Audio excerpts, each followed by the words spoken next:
Maliandi es una escritora y novelista argentina que hace unos años se reveló con La habitación alemana. Hoy nos visita nuestro programa y presenta La estirpe. Muchas veces que te dicen, no sabes la historia que tengo, ¿no? Sí. O gente que no escribe, con muy buena intención, te dice, no sabes la historia que tengo Claro. para vos, como si con eso ya bastara, ¿no? Con la anécdota. En nuestro segmento de editores presentamos hoy Inómita Luz, una editorial que además es cooperativa de trabajo. Detrás de todas estas discusiones está la democratización del acceso al libro, que para nosotros es un bien estratégico fundamental, no es solamente un bien cultural. Además, en el programa tenemos todo esto. Para presentarles este trabajo de Gabriela Mistral, que antes de ser una consagrada poeta chilena, fue una maestra rural preocupada por la educación de los pequeños y escribió de manera versificada los textos de Blancanieves.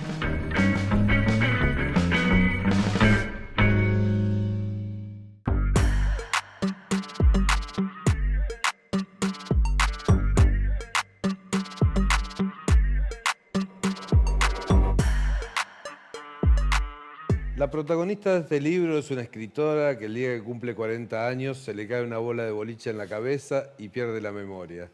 Y para recuperarla, por consejo de la familia y de los médicos, trata de leer, de escribir y de armar un libro que nunca logra. ¿La memoria es un discurso que se reescribe, Carla Maliandi? Es una pregunta difícil, Héctor, la que me haces. Creo que sí, que la memoria es una construcción, ¿no? Hecha de fragmentos, de cosas que fuimos aprendiendo, de cosas que evidentemente recordamos y siempre va cambiando, ¿no? Casi es una construcción literaria, porque uno le suma Exacto, detalles sí. y cosas que tampoco sabes bien si pasaron, pero... Totalmente, es una suma de relatos y una suma de imaginaciones también, ¿no? Porque al fin y al cabo es parecido, ¿no? El recordar lo que nos enseñaron y lo que vivimos y lo que imaginamos. Entonces, a mí lo que me interesaba es, bueno, pensar qué pasa con un personaje que tiene esta memoria de pronto aparentemente vacía, ¿no? O por lo menos su memoria biográfica, no sabe quién es ella. Y cómo vuelve a construir esa identidad o esa acreditación frente a los demás con todo eso que le dicen que ella es. Digamos, ¿qué puede hacer con eso? Y si eso es real o no, ¿no? Y eso también en relación con la historia de la nación, que es lo que se va armando en ese libro que ella está escribiendo. Que es un libro que trata de escribir toda la novela, que es muy lindo. Tiene que estar escrito ese libro. Sí, sí. No lo puede hacer la protagonista, pero Sí. alguien lo tiene que hacer. Alguien lo tiene que hacer. Alguien Bueno. lo tiene que hacer. ¿La memoria es el principal recurso de un escritor? Digo, No lo sé, no, sí, que lo mismo que te decía, creo ¿qué es la invención? ¿Qué es la imaginación? ¿de dónde surge una novela, por ejemplo, para vos? ¿No? ¿Qué sé Digo, yo? De muchas cosas, ¿no? De cierto placer por experimentar con las palabras, de cierto placer por querer contar algo, digamos, pero esas cosas están en igual medida, ¿no? Muchas veces que te dicen, no sabes la historia que tengo, ¿no? Sí. Gente que no escribe, con muy buena intención, te dice, no sabes la historia que tengo Claro. para vos, como si con eso ya bastara, ¿no? Con la anécdota. Y muchas veces no es a veces la anécdota motiva la escritura, pero muchas veces la forma es la que motiva la escritura, ¿no? No sé, ganas de probar algo distinto con el lenguaje hace que la historia vaya apareciendo, ¿no? Además hay una idea de que vos vas a escribir la historia tal cual es y el personaje decepciona a su familia, que le escuchan hablar del tatarabuelo y Sí. no es lo que ellos pensaron. Sí. Y al estar mediatizado por el lenguaje, cualquier historia deja de ser fiel a la realidad. Totalmente, sí. Eso es como una gran decepción. Sí. En los dos libros, en La habitación alemana y en este de La estirpe, está muy presente tu idea de la maternidad. En el primero porque la protagonista está embarazada y en este me llamó mucho la atención que el hijo pasa a ser el chico y es el único que no recupera el nombre en toda la Sí. novela. Habla del marido, de la madre, pero Sí. el hijo sigue siendo el chico toda la novela. Sí, no, me han preguntado si ese era un tema. No, en todo caso yo no me lo propuse nunca, digamos, como tema. Y evidentemente sale en las dos novelas el tema. En el caso de La estirpe, bueno, es una mujer que un día después de un accidente tiene que volver a reconocer a su familia y no recuerda el nombre de su hijo, ¿no? Entonces, eso apareció mientras yo escribía, digamos. No sabes de dónde, sí. No, Como suele digamos, no pasar. miraba al hombre que tenía al lado y decía, bueno, con este me casé, este chico me dicen que es mi hijo, esta es mi madre, más o menos la recuerdo, Esta es la ¿no? Pero, mucama. claro, esta es mi empleada que me dice que me tengo que bañar. Y muchas veces dudé, bueno, va a haber un momento en que lo va a reconocer, estamos spoileando la novela, pero no importa. Sí. Y finalmente no, eso no sucede, ¿no? Eso no quiere decir que ella no quiera cuidarlo, que ella no quiera cumplir ese rol de madre, de cuidar, de proteger a ese nene. Pero no le pasa eso, no se acuerda cómo se llama, qué sé yo. Y finalmente, bueno, es un lugar dentro de esa identidad que le dicen que ya tiene, que no llega a recuperar, ¿no? En su nueva vida. Por otra parte, todo el tiempo, toda la novela ella quiere escribir el libro y dice, estoy escribiendo una novela. Sí. Y lo dice en presente, como estoy escribiendo. Digo, escribir va más allá del acto mecánico de escribir sobre un teclado. Uno cuando escribe algo, ¿está todo el tiempo escribiendo? ¿Está todo el tiempo con la novela en la cabeza? Sí. ¿O solo es ese momento que estás frente al teclado y tipeás? Y no, ¿a vos qué te parece? No, yo creo que sí, todo el tiempo escribo. Sí, estás todo el tiempo, sobre todo en la novela, ¿no? Pienso de los personajes todo el tiempo. Estás todo el tiempo escribiendo, no es escribir para mí no es sentarse frente al teclado, no es estar paveando, estar viajando en colectivo, mirando por la ventana, estar hablando con un amigo y estar pensando en eso. Pero creo que lo que le pasa a la protagonista de la novela es que también esa es una forma de acreditarse, ¿no? De todo eso que le dicen que ella es, le dicen vos sos profesora, vos sos madre, vos sos esto, lo otro, ¿verdad?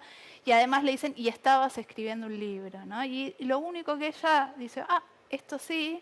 Lo único propio. Lo único propio que siente que tiene que retomar, digamos, que tiene que volver a esa historia del libro, es lo único que reconoce, ¿no? Entonces cuando le preguntan quién sos, qué sé yo, dice yo estoy escribiendo un libro, ¿no? Es de lo único que puede agarrar. Es lo único que depende de ella. Lo pienso ahora, porque digo, ni la familia, cada uno se acerca porque quiere, pero el libro, si no lo retoma ella, deja de existir, digamos. Es lo único que depende de ella para su existencia, digamos. Sí, y además es una manera también de reconstruir memoria el libro, ¿no? Porque el libro que ella escribe habla de una historia familiar que ella siente que no puede abandonar, ¿no? De una historia de sus ancestros, ¿no? Y de la historia de la nación. Entonces, para ella eso se vuelve más importante que su historia personal. Le interesa más saber qué pasó ahí, qué pasó para que ella viva en un departamento de Caballito de 4 ambientes con familia bien constituida, ¿no? Entonces es una preocupación auténtica, ¿no? De ese personaje que está en blanco, que está roto. Que vas construyendo su realidad con la lectura, digamos, porque cuando empieza se terminó su realidad. ¿Sos una gran lectora, Carla? Más o menos, sí. ¿Cómo está conformada el canon de tu biblioteca? No, y qué sé yo, hace poquito tuve que escribir un artículo sobre justamente esto, para un libro que va a salir ahora, cómo se ordena la biblioteca. Si lo sabés, vení a mi casa, porque soy un muy mal, muy desordenada, ¿no? No tengo una biblioteca ordenada, nunca la tuve. Envidio cuando entro a una casa y veo esas bibliotecas hermosas que ocupan toda la pared, que los libros no están en doble fila y que te dan ganas como de olerlos y sacarlos. No, mis casas siempre fueron libros en doble fila, libros apilados en las mesas, en el piso, en las sillas. y se va leyendo como Es se como puede. una ¿no? serpiente que va creciendo en Como la que va biblioteca creciendo, y te va no se- comiendo un poco, ¿no? Y cuando te tenés que mudar, por ejemplo, qué terrible es. Decís, bueno, ¿qué hago? No sé, ¿no? Yo tengo una Eh, anécdota de gente de la mudadora que le daba canastos de libros y me dijo, ¿estos libros los leíste? Sí, le dije, ¿y por qué nos tirás? claro, ya está. Ya los leíste, Regalalo. ¿para qué los guardás? Sí. Sí, uno tiene la costumbre, por lo menos nuestras generaciones, no sé qué pasará después, pero de guardarlos, de tener grandes bibliotecas, ¿no? Sí, hay cierto fetiche con el libro. Sí, Poder leer en Kindle, los nuevos soportes, sí. ¿los soportás? Yo no, Kindle no tengo, sé que cuando tenga lo voy a usar, todavía me resisto. Sí leo en línea leo textos, ¿no?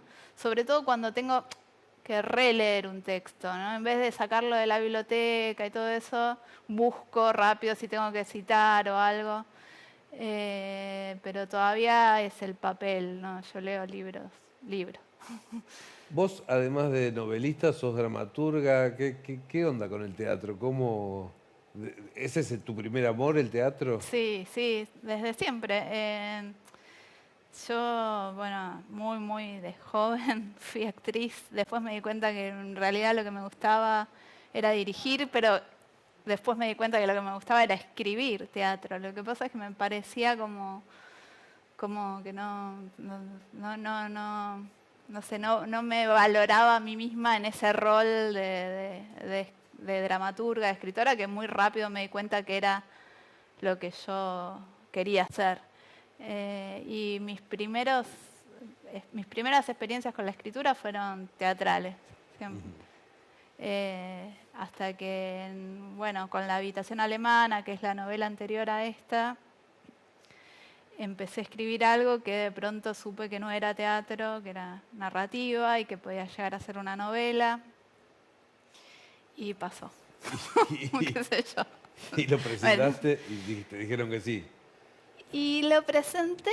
¿Llegó casi de casualidad tu vida o No, hubo llegó de un súper plan? casualidad. ¿Sí? No. ¿No fue un La plan? habitación alemana no tuvo un plan. Era una escritura que yo iba haciendo como... Yo tenía una obra en cartel en ese momento y dirigía también una obra que había escrito. Y lo que hacía cuando me sentaba a escribir La habitación alemana era como, bueno, un momento de goce, de relajación, digamos. Era un año en que se había muerto mi papá, entonces yo estaba muy triste, no tenía muchas ganas de ir a reuniones ni de estar con gente, pero la escritura era como un lugar de consuelo, digamos. Y de pronto la empecé a mostrar, bueno, a algunos amigos escritores, pero ya cuando estaba avanzada, y me dijeron, sí, ¿por qué no la publicás? Y yo dije, ¿cómo? Tuviste suerte. Y sí, y se publicó y bueno. Y ahí no paré de escribir narrativa. Pero bueno. ¿Cómo es tu método de escritura? ¿Escribís todos los días? ¿Escribís solo cuando se te ocurre algo que tenés ganas de escribir? ¿Cómo trabajás? Método no. No, ninguno. Ojalá tuviera, no. No, me encantaría tener una disciplina. Soy muy desordenada también con la escritura. Puedo escribir de mañana, de noche, de tarde. Y hay un momento que reconozco cuando la novela está más avanzada que sí, ahí empieza como una disciplina más clara, que es, bueno, saber que le saco tiempo a todo lo demás para dedicarme a eso, ¿no? Pero soy lenta, soy dispersa, entonces me cuesta tener un método de escritura. ¿Sabés ¿no? de antemano lo que querés escribir o va surgiendo, o te sentás y decís, bueno, voy a escribir y No, lo que salga? Fue distinto el proceso de las dos novelas.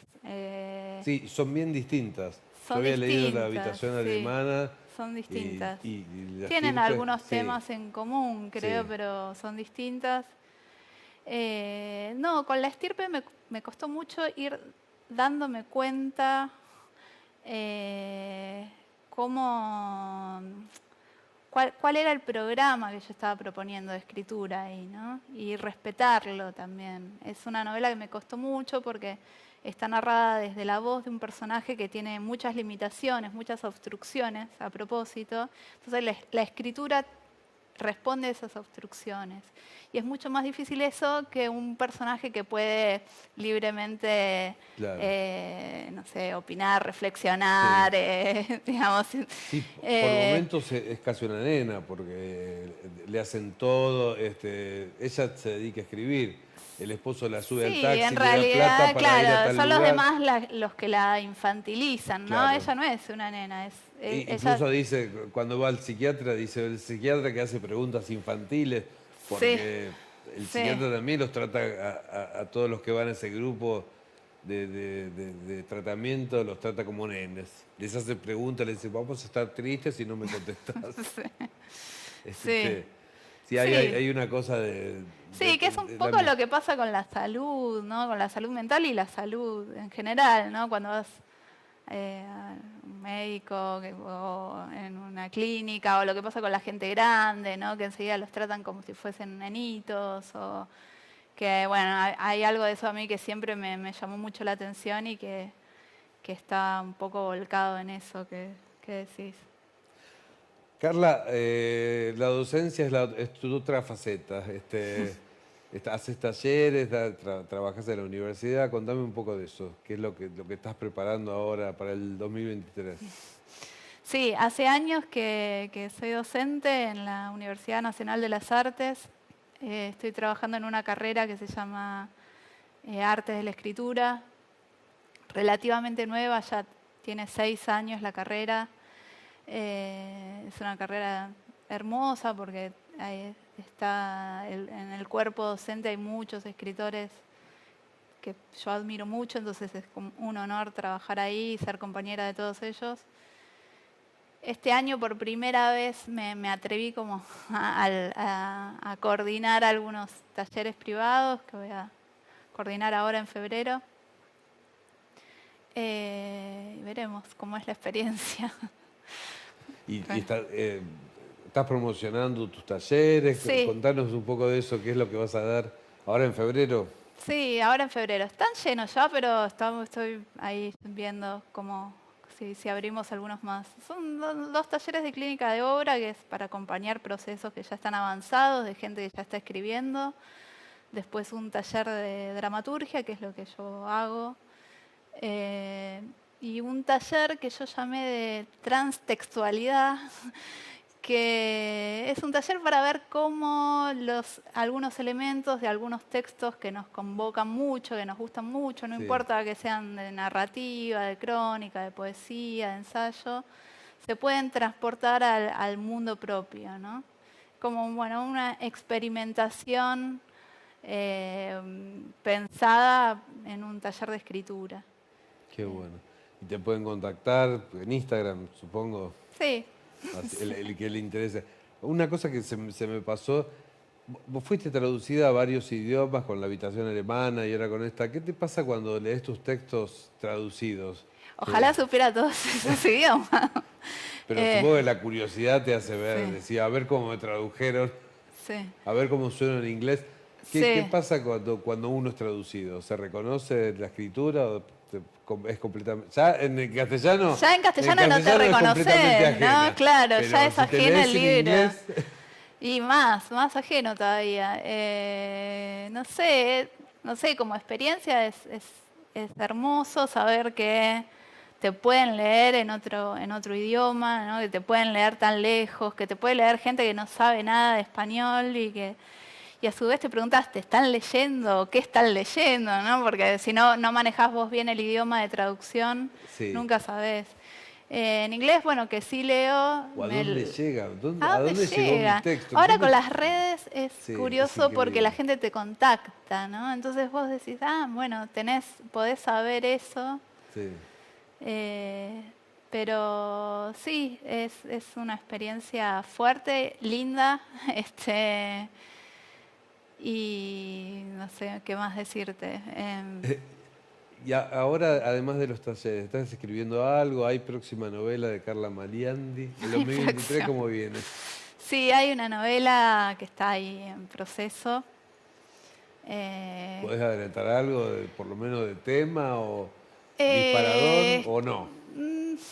Es una novela que tiene que ver un poco con el barrio Constitución, de acá de Buenos Aires, de Capital, que es un barrio que a mí Sí, acá también me está. encanta, en el La que calle viví de chica y que tiene muchos lugares que para mí son muy, no sé, convocantes de cosas.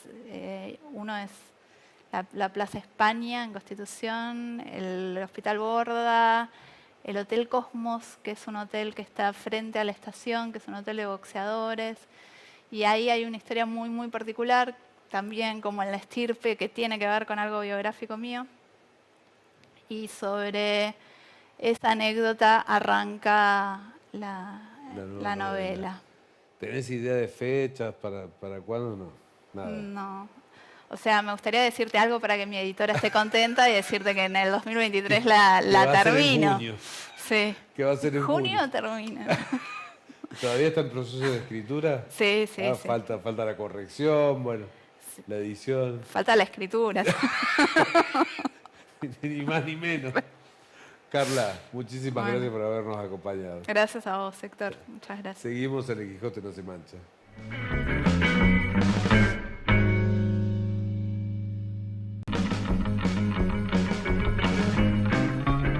Si de literatura infantil se trata, venimos aquí a Sama Libros, a unos metros de la cancha de Ferro, en Neuquén y Espinosa, para presentarles este trabajo de Gabriela Mistral, que antes de ser una consagrada poeta chilena, fue una maestra rural preocupada por la educación de los pequeños y escribió de manera versificada los textos de Blancanieves, Caperucita Roja, La Cenicienta, La Bella Durmiente, todos de manera versificada, como ella muy bien sabía hacer. Y aquí tenemos unas ediciones de Amanuta, una editorial que ayorna todos estos textos y además convoca dibujantes para poder darles un diseño espectacular y hermoso a cada uno de estos textos. Dibujantes como Paloma Valdivia, como Carles Ballesteros en este caso.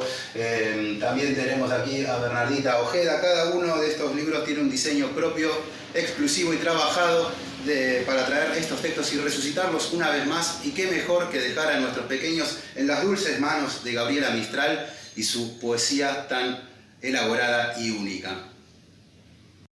Bienvenido, Diego Ardiles, ¿cómo andás? Muchas gracias por la ¿Todo invitación, bien? Héctor. Todo bien. Editor y... Editor y responsable del responsable. colectivo editorial de Indómita Luz. Indómita Luz. ¿Qué es Indómita Luz? Indómita Luz es una editorial cooperativa.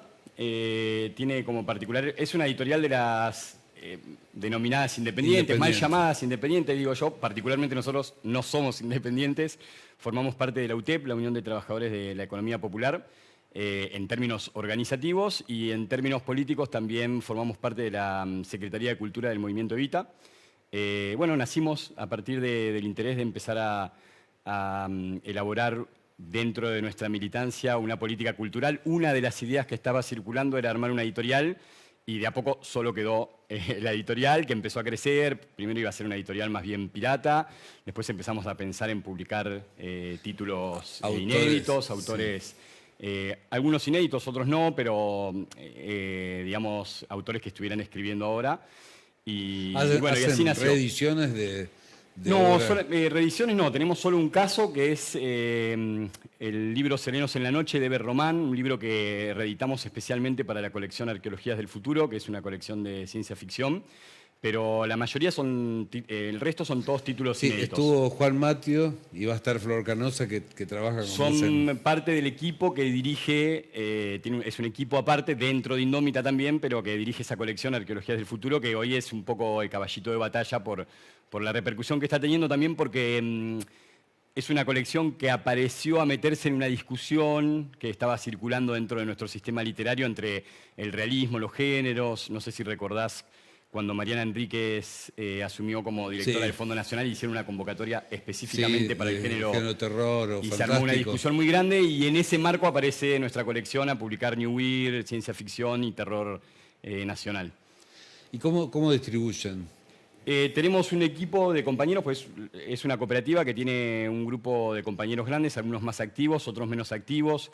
vinculados a la editorial de diferente manera, y hay un grupo de compañeros, y una compañera y dos compañeros que se ocupan de hacer una distribución en librerías en Capital. Los podemos propia. conseguir en todas las librerías. No en todas, pero hay alrededor de unas 20 librerías acá en Capital, hay librerías en Rosario, en Córdoba, en Bahía, Mar del Plata y bueno... Y también hay venta online, ustedes hacen venta. En realidad no, si alguien nos contacta del interior, como tenemos pocas librerías, algunas en lugares muy concretos, los que te estaba diciendo, creo que me faltó Córdoba, Tandil, si nos escriben de otro lugar, sí gestionamos nosotros la venta y el envío, pero acá en Capital, por una cuestión de la alianza natural que tenemos con las librerías, tratamos de mandar a librerías, excepto cuando salen los libros, porque es también la manera de poder conseguir los recursos, digamos, para publicar los libros. Al no ser una editorial pequeña que no tiene un capital de respaldo, son muy importantes las ventas anticipadas con precio promocional. Bueno,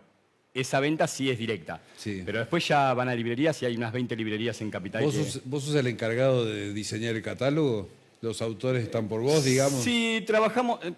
Sí, aunque hay otros compañeros, Iván, Matías, que también han leído, hacen informes de lectura. En algún momento participó muy activamente en ese trabajo Marcelo Rubio.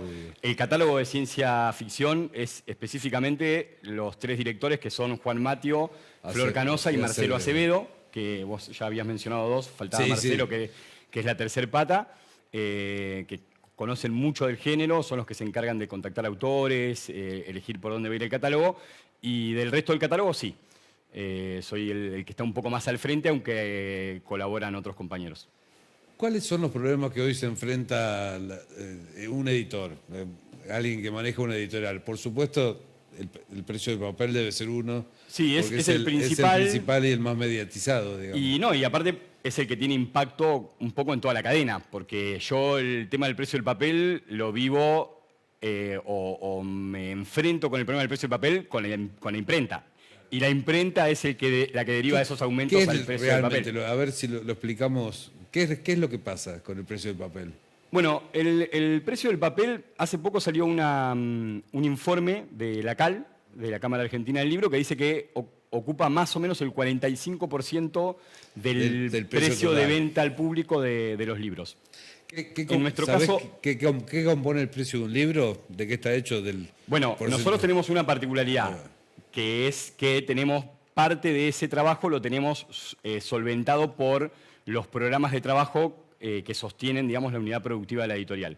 Pero una editorial, digamos, autogestiva, de estas unipersonales, ¿no? Que hay muchas personas que tienen, generalmente no es su primer... trabajo o su ingreso económico, digamos. Sí. Ese tipo de editoriales que a veces no tienen diseñador propio, tienen el tema del papel y de la imprenta, porque al precio del papel, la imprenta obviamente le sobrecarga su servicio. A veces pagan correctores cuando el editor no es un especialista, sino alguien que quiere llevar adelante una editorial. El diseño, el trabajo de diseño, que es la maquetación interna del libro, más el diseño de portada. Muchas veces lo que corresponde no es lo que hacen o lo que hacemos todas las editoriales pequeñas, porque a veces el autor viene con una ilustración, con una foto que quiere que esté en su tapa de alguien cercano, de un amigo, pero en muchos casos editoriales por ahí más grandes pagan también a quien hace el servicio de ilustración o de fotografía para una tapa. La cadena de distribución también, claro. Nosotros tenemos muchas de esas partes cubiertas, por eso tenemos esa particularidad. Y el autor que no lo mencionamos y que tiene un porcentaje que es el último. Y que particularmente, justamente, no lo mencionamos porque tiene el porcentaje más pequeño, que es el 10%. Nosotros a los autores le pagamos el 50% de las regalías, de las ganancias. Pero esto no serviría como ejemplo, porque nosotros tenemos esta particularidad de que parte del equipo hace trabajo voluntario, digamos, como parte de nuestra militancia dentro de este espacio. Otros cobran su salario no de los ingresos por venta, sino que cobran un programa de trabajo. La distribución la hacen compañeros de la editorial. Entonces, claro, ahorramos parte de esa cadena. Y de todas formas, como también una política es tener precios dentro de todo accesibles, aunque justamente el costo nos ha ido corriendo y acercándonos más a los precios más o menos estándar de una librería de nuestro tamaño, pero nuestra política es tratar de que los libros sean accesibles, porque en todo esto estamos mencionando quién gana dinero, Claro. estamos mencionando lo poco que se lleva el autor, pero nadie habla del lector, que esto lo podríamos mencionar en términos simbólicos, ¿no? Decir, Sí. bueno, pero hay que preocuparse por el lector porque le lleva un producto de calidad, pero tampoco hablamos del precio que después de toda esta cadena tiene que pagar el lector, que hace que el libro se transforme en un bien de lujo casi. Sí, y ahora el precio del papel lo está transformando más en un bien de lujo. Y es que yo En creo un objeto de que élite, ese costo, quiero el costo del papel que impacta después en el costo de imprenta, que es más o menos del 50%, yo te iba a decir, bueno, no sé si nosotros tenemos el 45%, quizás el costo, pagamos menos del 45% en términos de imprenta por un libro en relación al precio que llega a la librería. Pero si pienso en el precio con el que le vendemos, hacemos la venta anticipada, es más de un 50%, incluso porque son valores promocionales, ¿no? Para hacer una venta de arranque del libro, y ahí es más del 50%. Una de las soluciones que se propone es la ley del libro. ¿Qué propone la ley del libro? Sí, Exactamente. en realidad la ley del libro no es estrictamente una solución al problema del costo del papel. Sí. Porque ahí ya intervienen los privados. La ley del libro, que se conoce vulgarmente así, en realidad es la ley para la creación del Instituto Nacional del Libro, un equivalente al Instituto Nacional del Teatro, al INCA, por ejemplo, Sí. para el mercado del cine. Es rarísimo con la importancia que tiene aquí la industria editorial que no haya que no un exista. instituto. El instituto en realidad lo que hace es, una vez creado, proponer políticas públicas para el sector del libro. O sea, la ley en sí no propone ninguna política, sino la creación del instituto. Es un instituto autónomo, si bien es financiado por el Estado a través de impuestos. Bueno, hay discusiones, como la ley no salió, hay diferentes proyectos que tienen diferentes propuestas para ver cómo se financia, pero recibe esa financiación a través del Estado, pero quienes la conducen sería una comisión donde habría editores, escritores, correctores, distintos actores de la industria del libro. Y sería el instituto el que después debería generar políticas. Generalmente, o lo que está más sobre la mesa son políticas para la promoción Sí, de la industria, ¿no? Y para el impulso de la industria, no para la regulación, que ese es otro tema y que ahí es donde yo creo que falta una pieza clave para que sea más fácil hacer libros en Argentina y que circulen y que sea más accesible, porque vuelvo con esto, ¿no? Detrás de todas estas discusiones está la democratización del acceso al libro, Claro. que para nosotros es un bien estratégico fundamental, no es solamente un bien cultural. Es un bien estratégico, es un bien para la formación cultural, para la formación de la identidad. Una persona que está en una situación de vulnerabilidad es menos vulnerable si es una persona instruida, si es una persona leída, y eso hoy no está tenido en cuenta porque una persona sin trabajo o con un sueldo básico no se puede comprar libros. Claro. ¿Qué pasa con estas lecturas alternativas, con el ebook? ¿Realmente funcionaron o no? Funcionan, También tenés que yo creo que no están tenés que instaladas, pero sabés que leyendo informes sobre el tema me sorprendí porque yo pensé que que tenían un impacto mayor. O sea, que había un porcentaje más de lectura en medios electrónicos. Y si bien está cada vez más difundida, explotó mucho o creció mucho con la pandemia, que era porque era una manera Sí. de acceder a la lectura, sigue siendo más importante, muchísimo más importante, la industria del libro impreso y lo que mueve económicamente el libro en papel. En algún momento quizás sea una alternativa, supongo que será algo más a largo plazo. Uno de los problemas por los cuales el papel también es caro Sí. es que cada vez se produce menos papel. No es solamente una cuestión del monopolio que existe, Sí, oligopolio. yo te iba a preguntar, ¿el problema es solo en Argentina o es mundial? No, es mundial. En Argentina tenemos un problema extra que también debe existir en otros lugares, que es el tema de los oligopolios. Acá hay dos grandes productoras Sí, de papel. celulosa y Ledesma. Sí, igual ahí tenemos marcas que a la vez responden a grupos más grandes. Hay una que responde a un grupo chileno, que es un grupo grande que no solamente tiene negocios de hecho, tiene negocios en el tema del papel porque está metido en el negocio de la forestación, ¿no? Pero más allá de lo monopólico o oligopólico de la industria, que también hay una clave por ahí, hay otro problema que es que cada vez se produce más papel para packaging. Es Sí. algo que, sobre todo en la pandemia, si bien ya venía de antes, cuando Sí, la sí, difusión es de increíble, sí. las plataformas de e-commerce, ahí explotó y vieron que era más rentable producir cajas de cartón para vender piso, para mandar un celular, Que libros. que para hacer libros. Y eso no lo veo reversible, al menos sin regulación, ¿no? Volvemos a eso también. Por ahí una regulación, no sé si es una solución, digo, es difícil regular cuando vos te tenés que enfrentar a tanques tan grandes como dos compañías monopólicas. Claro. Y a la vez, cuando hablamos de regular, hablamos de política, y cuando hablamos de política, depende de la gestión. Algunas quieren regular más, otras quieren regular menos. ¿Vos le ves personalmente una solución posible o podés No está ahora. Yo creo que hay muchas luchas. La Unión de Escritoras y Escritores está dando una gran pelea por la ley del Instituto Nacional del Libro, pero también por todas las cuestiones vinculadas a la industria del libro en general, digamos, como el problema del papel, a las tensiones que se producen entre el libro electrónico y el libro nacional, a las tensiones que hay entre publicar autores nacionales y autores extranjeros. ¿Por qué? Porque la difusión del autor extranjero también hace que vengan libros que se vuelven más costosos porque vienen de afuera, producidos de afuera, no dan trabajo acá en ¿El Argentina. autor extranjero te asegura más ventas? Nosotros no publicamos salvo siempre autores. me pregunto, ¿por qué editan autores extranjeros que en sus países ya tienen... Ahí es más complejo porque la hay una maquinaria suficiente más grande. Digo, un difusión? autor que viene de España, o incluso pensándolo al revés. ¿Quién toma la decisión de qué autores argentinos y latinoamericanos se van a vender y se van a publicar en España? Digamos, hay autores que llegan y que logran ser traducidos porque llegan a través de concursos prestigiosos, no sé, la Semana Negra de Gijón, y hay otros autores que quizás no tienen tanto impacto en el continente en términos de que por ahí no proponen algo novedoso, pero sí proponen algo que implica cierto color local, o al revés, que son neutrales, medio genéricos, y entonces son fáciles para vender en un mercado europeo. Entonces, hay cuestiones que se nos escapan a nosotros, que por ahí pensamos en términos de calidad literaria, de gusto personal, de autores nacionales, de fomentar la industria nacional. Claro. La gran industria, que en realidad es la que por ahí mueve los hilos o tiene la capacidad de torcer cosas, tiene otras lógicas, digamos, para decidir estas cuestiones. Diego, y volviendo a Indómita, ¿qué tiene que tener un libro o qué tiene que proponer un autor para estar en Indómita? ¿Qué particularidad tienen los libros? No sé si es bueno o es malo, porque algo interesante de las buenas editoriales que uno lee es que uno puede identificar fácilmente un libro de esa editorial por un estilo, porque publica autores de cierta generación, porque publica género, por ejemplo. Nosotros somos bastante versátiles.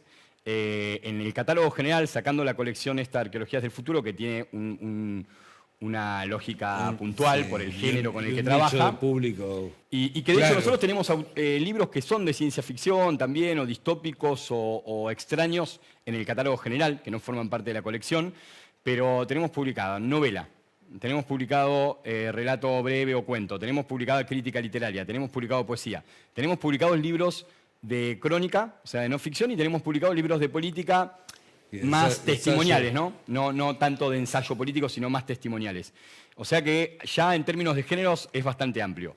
Yo creo que hay una afinidad, hay mucho de gusto personal en nuestra lectura, hay mucho de tratar de ver qué es lo que se está leyendo, al menos dentro del público lector que se acerca a Indómita, o que, bueno, cada editorial tiene su público construido también. Nosotros tenemos un mapa donde creemos que hay un gusto particular que por ahí influye a la hora de decidir un libro, pero sí no tenemos por ahí esos criterios estrictos que por ahí tienen otras editoriales en términos de géneros, en términos generacionales, en términos de un estilo puntual de escritura. Hay autores muy diferentes publicados en Indómita, algunos que hacen una literatura por ahí con apuestas más fuertes, más novedosas, que por ahí tienen más llegada a la crítica. Hoy estábamos hablando un poco de eso. Otros que son autores más populares, que por ahí no tienen tanta repercusión o que no proponen quizás algo nuevo, pero que sí convocan al gran público lector. Entonces es bastante versátil, heterogéneo, digamos. 2023, febrero-marzo, recién empieza el año.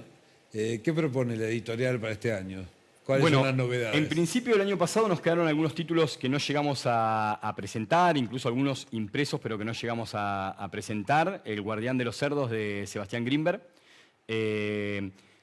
Un libro que se llama Mascotas, que es una compilación de cuentos donde hay varios autores. Está Yamila Begné, está Convertini, está Quirós. Bueno, son 6 autores, Sodero, y son todos cuentos con la temática de las mascotas.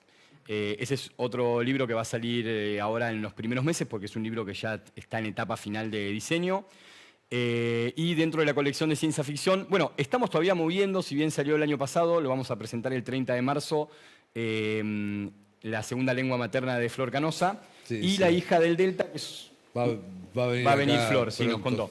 Y La hija del Delta, que es una novela distópica, fue finalista del premio Clarín de novela en el 2021 de Alejandra Bruno. Y después, para un poquito más adelante, todavía estamos recién en trabajo de lectura y demás, un libro policial de humor que cuenta una historia de un comando que secuestra a Diego Maradona cuando lo ve en su etapa ya un poco final, medio con problemas de salud. Para salvarle la vida lo secuestra y bueno, logran hacerlo desaparecer del mapa de la Argentina. Proponen un mundo paralelo en el que Diego todavía está vivo en algún lugar del mundo, salvado. Eso se llama Comando 22 de junio, así que esperamos para esa fecha poder tenerlo listo y publicado. Y bueno, hay un par de proyectos más ahí. Hay un libro de poesía de Diana Nandom también, una autora Nobel, que supongo que para abril o para mayo ya estará circulando, hasta ahora también en etapa final de diseño. Bárbaro. Y para terminar, tengo una pregunta personal. Digo, ¿sabes por qué sos editor? ¿Por qué te hiciste editor? La verdad es que no lo sé. Creo que caí ahí un poco en esta búsqueda. Lo que te contaba del origen de la editorial, ¿no? Éramos un grupo de compañeros de militancia, cada uno con roles diferentes. Yo soy profesor de lengua y literatura de secundario, de ahí mi vínculo con la literatura. Tengo amigos escritores, Martín Sancia Kawamishi, Diego Meret, son autores con los que estudié el profesorado y que soy muy amigo. De ahí un vínculo también con el mundo de los libros, más allá de mi tarea profesional.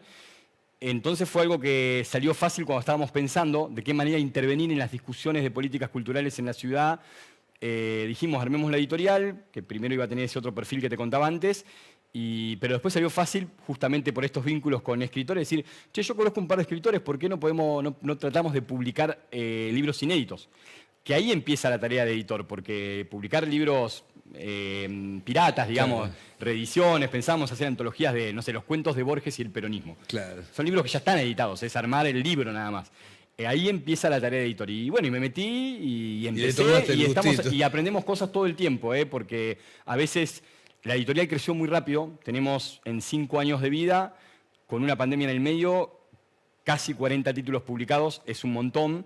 Y también hay algunas desprolijidades que ocurren por ese vértigo, ¿no? Y cuestiones también que vamos aprendiendo en el camino. Así que me cuesta llamarme editor. A veces digo, bueno, soy parte de la editorial, el responsable de la editorial, porque a la vez conozco editores de oficio, ¿no? Digo, qué sé yo, Ricardo Romero, mismo personas que por su claridad como lectores, como Juan Matio, que tienen una gran claridad como lectores y cuando los veo trabajar como editores digo, bueno, me falta también para, claro, para tener esa había lucidez. Que saber leer. Es que claro, esa es la clave. Entonces, lo acepto, pero me cuesta reconocerme por el respeto también que tengo por otros muy grandes editores, algunos que conozco personalmente, otros que no, pero que admiro, no sé, Víctor Malumián, Godot es una editorial que me encanta, que ahí tenés un catálogo que es fácilmente identificable y reconocible. Sí, son muy lindos. Caja Negra, ¿no? Sí. Muchas, pero digo, por mencionar algunas, donde hay un trabajo de editores que bueno, me cuesta ubicarme ahí también. Bueno, muchas gracias por haber venido. No, gracias por la invitación y por esta posibilidad para hacer conocer el proyecto de Indómita Luz. Gracias, gracias. Seguimos a El Quijote no se mancha.